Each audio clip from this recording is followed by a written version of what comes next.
Apakah Anda tahu, satu berkas perkara di kantor saya, dokumennya bisa berpuluh-puluh box. Karena memang perkara kita secara perdata banyak kan tertulis. Kepada para pengacara seluruh Indonesia agar segera mengirimkan surat kepada Ketua Mahkamah Agung agar keluar perma peraturan Mahkamah Agung yang mengatur bahwa untuk penyerahan jawaban tertulis seperti jawaban, replik, duplik, kesimpulan tidak perlu bersidang karena memang hampir di semua negara begitu. Di arbitrasi juga begitu, di pengadilan Singapura juga begitu. Bayangkan kalau hanya persidangan jawaban, penyerahan jawaban tertulis biasanya cuma 5 menit di pengadilan. Tapi kita ke pengadilan itu pulang pergi 3 jam. Kadang menunggu sidang itu 4 sampai 5 jam. Jadi hanya untuk menghadiri sidang 5 menit kita menghabiskan waktu sampai 9 jam. Segera pengacara bergerak, kirim surat kepada Ketua Mahkamah Agung. Kembali lagi di Hotman Paris Show, masih bersama dua bintang tamu kita yang cantik sekali pada malam hari ini. Ada Mbak Nita Thalia dan juga Kumala Sari. Kumala Sari, ada satu pertanyaan. Ya. Memang kalau lihat kamu sekarang kayak Barbie memang ya. Barbie. Terima kasih. Benar nggak dulu kau dikasih peran, kau yang bilang tadi bukan aku ya. Katanya kau dulu katanya perannya malah kayak babi ya. Iya. Jadi betul. dari peran seperti babi iya. berubah menjadi Barbie. Iya betul Bang.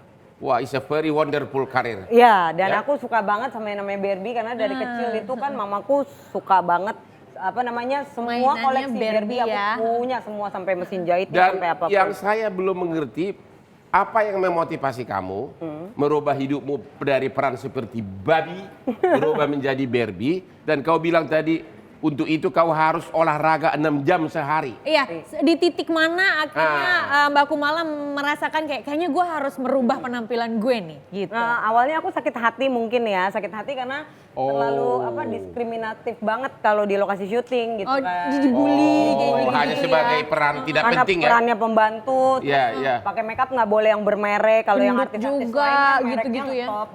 Terus aku gendut, bajunya pakainya murah-murah. Kalau yang lain kan pasti keren-keren modelnya. Terus kalau misalnya di ruangan itu nggak boleh nyampur sama artis yang ngetop. Gitu. Sampai segitunya ya? Jadi aku sama anak-anak PU, sama anak-anak PRU gitu. Serius? Tapi ngomong-ngomong, lu mau saingin berlian gua apa sih lu? Oh iya, gedean abang sih. Ini bagian Ini pinggirannya. asli nih. Asli. Asli dong. Bukan KW Bang, iya. Nggak ambil punya Roro Fitri ada sebagai. Sanggulnya ya. Aku itu sanggulnya tuh. Oke, jadi Mbak Kumala emang yang memotivasi awalnya karena merasakan Karena sakit diskriminasi hati, itu kecewa ya. banget Gini banget sih gue cari duit gitu, udah honornya kecil.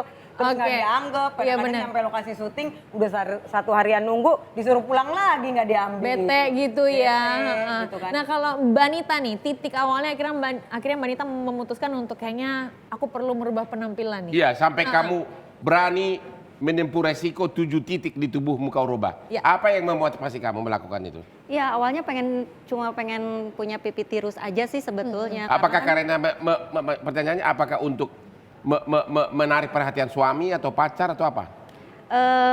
Salah satunya yang paling utama adalah ingin mempercantik diri sendiri untuk diri sendiri dulu, baru setelah itu untuk membahagiakan suami. Pernah kecewa nggak diremehkan oleh suami gara-gara sebelum operasi? Kalau meremehkan sih alhamdulillah belum pernah ya. Atau Tapi dia kalau kemana-mana gitu? kemana-mana juga alhamdulillah belum pernah juga. Yakin loh. Saya ada pertanyaan ini agak sensitif, tapi Apa mudah-mudahan kau mau jawab. Ya. Namanya yang palsu tetap palsu kan? Ya. Bagaimana perasaan kamu berjalan di depan umum sementara kamu tahu dirimu palsu, ada 7 titik yang palsu gitu loh. Iya.